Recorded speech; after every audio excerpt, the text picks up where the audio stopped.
Welcome back. We're still working on the Small But Mighty Dragon. In this video we're going to finish off the leg together. We're also going to stuff the leg, and then we'll sew the leg and the foot together. You'll need your blunt end yarn needle and a small amount of stuffing. Okay, you finished off the leg. Now we're going to weave in and out of these stitches before we stuff it. I just find it easier that way so we're not pulling stuffing through our stitches when we do this part.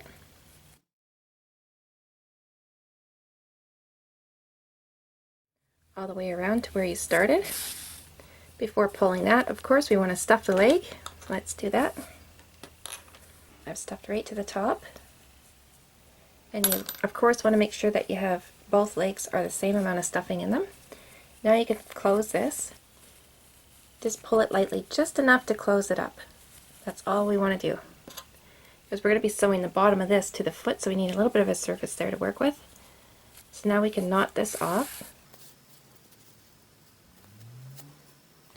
Okay, I'm going to bring this yarn tail up in between the 5th and 6th row up here and leave it hanging. 1, 2, 3, 4, 5, and 6. So in between here. And now I can knot off.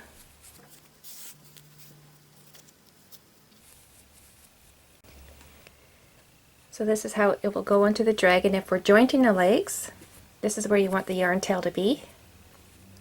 And you'll notice that the indent on the foot is facing the same direction as this finishing yarn tail. But don't worry, if you end up sewing the foot and the indent is on the wrong side, we can always carry this over to the other side and knot it off. It's not a big deal. It's just to save a little bit of time, so you can think about that now and just get it ready now. So we're going to sew the bottom of the leg in between the 4th and 6th row of the foot. So we count from here: 1, 2, 3, 4, 5, and 6.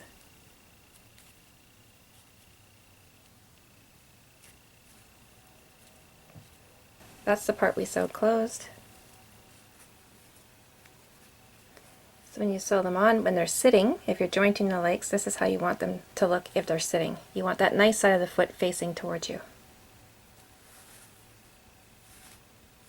Okay, now we're going to sew the foot in. I'm going to throw in that other clip using this dragon hair. Same foot, different color.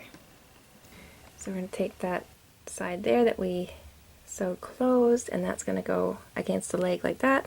So I'm just going to bring the yarn tail right through, just like that. So the indent of that foot will be facing towards the dragon. Now we got one stitch in. Now we're going to bring this down into the foot and just out the other side. We're just going to get the holding stitch in there so we don't have to, there we go, it's already standing up. I'm going to go back in and come up somewhere else close by that stitch there, bring it through, and I'll go through the bottom of the leg and down into the foot.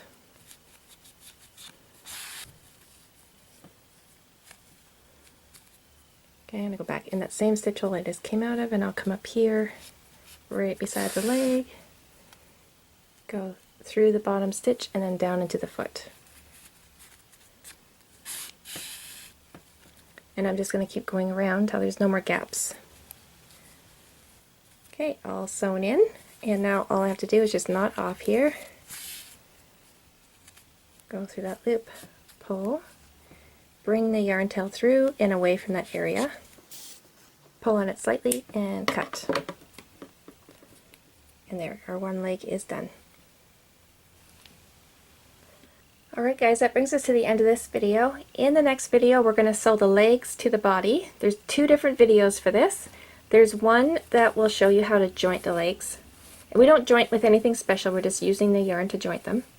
So we can joint the legs, or we can sew them in a permanent standing position. It's up to you, whatever you find easiest. The jointing part isn't really difficult, but if you're a beginner it might be a little bit awkward getting the needle where you want it to go. So if that's the case, don't worry about jointing. It's not a big deal. It's really not. Just head over to the other video and we'll show you how to sew his legs in so he's permanently standing.